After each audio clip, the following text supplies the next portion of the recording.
কেউ যদি 4টা কাজ করে আল্লাহ রাব্বুল আলামিন তার স্মৃতি শক্তিকে তরতাজা রাখবেন। সুবহানাল্লাহ। 1 নম্বরে মুখের জিকির করতে হবে। মুখের জিকির মানে কি? সুবহানাল্লাহ, আলহামদুলিল্লাহ, আল্লাহু আকবার, লা ইলাহা ইল্লাল্লাহ। বাড়ি থেকে বের হচ্ছেন, বিসমিল্লাহি তাওয়াক্কালতু আলাল্লাহ। পোশাক পরছেন, বিসমিল্লাহ বলে পোশাক পরছেন। ওয়াশরুমে ঢুকছেন, বের হচ্ছেন, আপনার আয়ত্তে যত জিকির এইগুলা মুখে জারি রাখা। 2 নম্বরে মধু খাওয়া। মধুটা চেটে চেটে খাওয়া। আমরা অনেক সময় চামচ দিয়ে তুলে খাই না, মধু হাতের মধ্যে ঢালবেন, হাতের মধ্যে থেকে নিয়ে জিহ্বায় চেটে খাবেন। 3 নম্বর, আপনি কাঁচা খেজুর পাওয়া কঠিন, যদিও রুতাব, এটা হচ্ছে ব্রেনের জন্য টনিক, ডাইরেক্ট ব্রেনে হিট করে, একদম এই সুগারটা ডাইরেক্ট ব্রেনে আঘাত করে।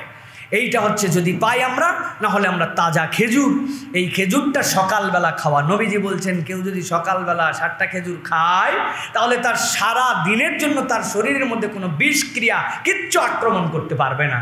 এত বরকত। এখন 7টা না সহ্য হলে আপনি 1টা খান, কিন্তু আপনি একটা খেজুর খান। আর চতুর্থত, ইন্না কুরআনাল ফাজরি কানা মাশহুদা, যেই ব্যক্তি ফজরের নামাজের পরে একটুখানি কোরআন তেলাওয়াত করে, একটু মুখস্থ 2-4টা সূরাও পড়ে, আল্লাহ রাব্বুল আলামিন এই ব্যক্তির স্মরণ শক্তিকে শার্প বানায় দিবেন। সুবহানাল্লাহ। তাহলে কি 1 নম্বর জিকির। 2 নম্বরে মধু খাওয়া। কালো জিরা যদি পারেন একটু কালো জিরা সিড, কালো জিরার তেল, কালো জিরার ভর্তা, বাচ্চা কাচ্চাকে এটা খাওয়ানোর জন্য অভ্যস্ত করবেন। আমাদের ফ্যামিলিতে এটার কালচার আছে। রসুন, একটুখানি হালকা কাঁচামরিচ, একটু হালকা একটু আদা তাওয়ার মধ্যে দিয়ে এরপরে বেটে আরে অর্ধেক ভাত এটা দিয়ে খাওয়া হয়ে যায়।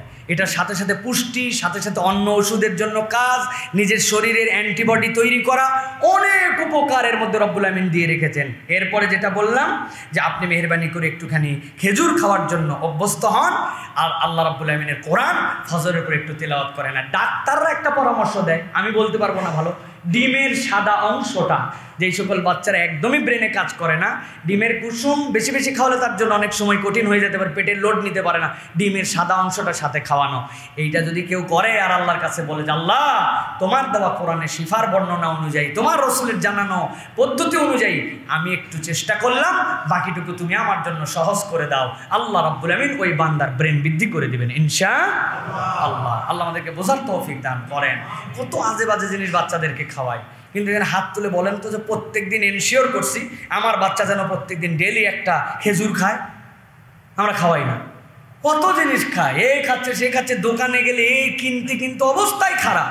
আপনার টেবিলে বাদাম, আপনার টেবিলের মধ্যে খেজুর, আপনার টেবিলের মধ্যে ভালো জিনিসগুলা স্বচ্ছ একটা বয়ামে দেখতে যেন ভালো লাগে, অনেক সময় দেখলেও কিছু খেতে মন চায়। জিনিসপত্র নিয়ে রান্নাঘরের কোণার মধ্যে রাখছেন, কে নামাবে, কে তুলবে, কখন খাবে।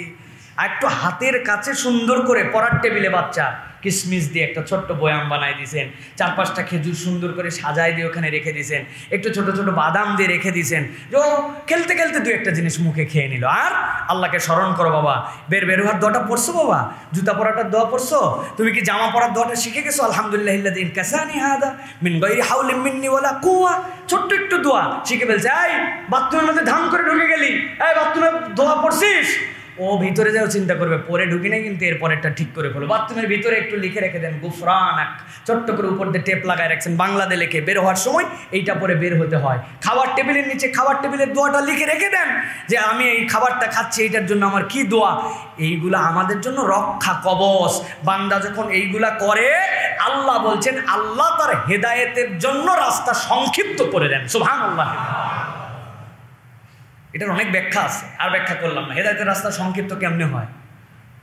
হেদায়েতের রাস্তা সংক্ষিপ্ত এমনি হয়, আপনার চলার পথের শত্রুদেরকে আপনি যত দ্রুত মেরে ফেলতে পারবেন, যত কম রাখতে পারবেন, আপনার যাওয়া তত সহজ হবে।